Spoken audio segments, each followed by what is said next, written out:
Hey guys, তো চলে এসেছি আর একটা নতুন রেস্টুরেন্টে। আর এই রেস্টুরেন্টটা সত্যি মারাত্মক রেস্টুরেন্ট। কি বলবো, একদম অ্যারাবিয়ান স্টাইলে। এই যে দেখুন আমার ব্যাকগ্রাউন্ডে, মানে আমি এখানে এসে পুরোটাই মানে একদম মুগ্ধ হয়ে গেছি। আর এই যে হচ্ছে ভিতরের ইন্টেরিয়ার দেখে মনে হচ্ছে, মানে আমি ঢোকার পরে আমার অনুভূতিটা এরকম হচ্ছে যেন আমি দুবাইয়ে আছি, দুবাইয়ের কোনো রেস্টুরেন্টে। আর এই রেস্টুরেন্টে মানে যে ডিশগুলো আছে সেগুলো খাওয়ার জন্য এখানে আসা, কিন্তু ভিতরটা দেখে সত্যি এটা হচ্ছে যেন ওই যে দুবাই একসঙ্গে বসে নিচে বসে যেভাবে খাওয়া হয় ঠিক সেটা। আর এই যে এখানে বসা যায়। আর এই হচ্ছে ভিতরের ইন্টেরিয়ার লুকস। সো এখানে চারজন বসে খেতে পারেন।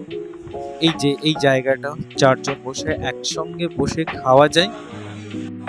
সো এবার আমি অপেক্ষা করছি যে দেখি কখন আসবে।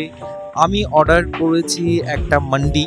মান্ডি বলতে এখানে একটা থালার সঙ্গে, মানে যেমন আরবে মানে মুসলিম কালচারে যেমন একসঙ্গে চারজন বসে খাওয়ার জন্য একটা থালির মধ্যে সমস্ত কিছু দেওয়া হয়, এই যে চলে এসছে মান্ডি। আর এই মান্ডিটার সঙ্গে একটা দেওয়া হয়েছে সফট ড্রিঙ্ক। আর তার সঙ্গে এই যে এই মান্ডি, আর এই মান্ডির সঙ্গে এটা ছিল কাবাব। সত্যি বিভৎস খেতে, কি বলবো।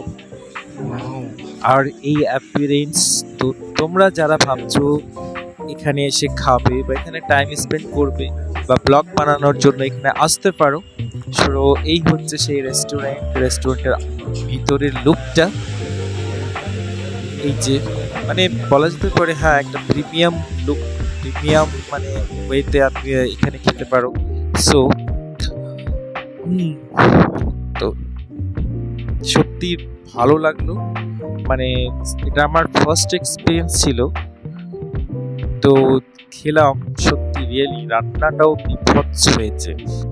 সো তোমাদের যদি এইরকম একটা জায়গাতে খাওয়ার ইচ্ছা হয়ে থাকে তো তোমরা এখানে আসতে পারো। আর এই রেস্টুরেন্টে আসতে গেলে আসতে হবে কলকাতা নিকো পার্কের পাশেই এই রেস্টুরেন্ট। আর এখানে একদিন খেয়ে অনুভূতি করতে পারো যে বসে আছো কোনো একটা গালফে, আর সেই গালফের যে ডিজার্টগুলো হয়, যে ডিশেসগুলো হয়, সেগুলো খেতে পারো। তো দেখা হবে অন্য একটা ভিডিওতে। ততক্ষণ বাই বাই।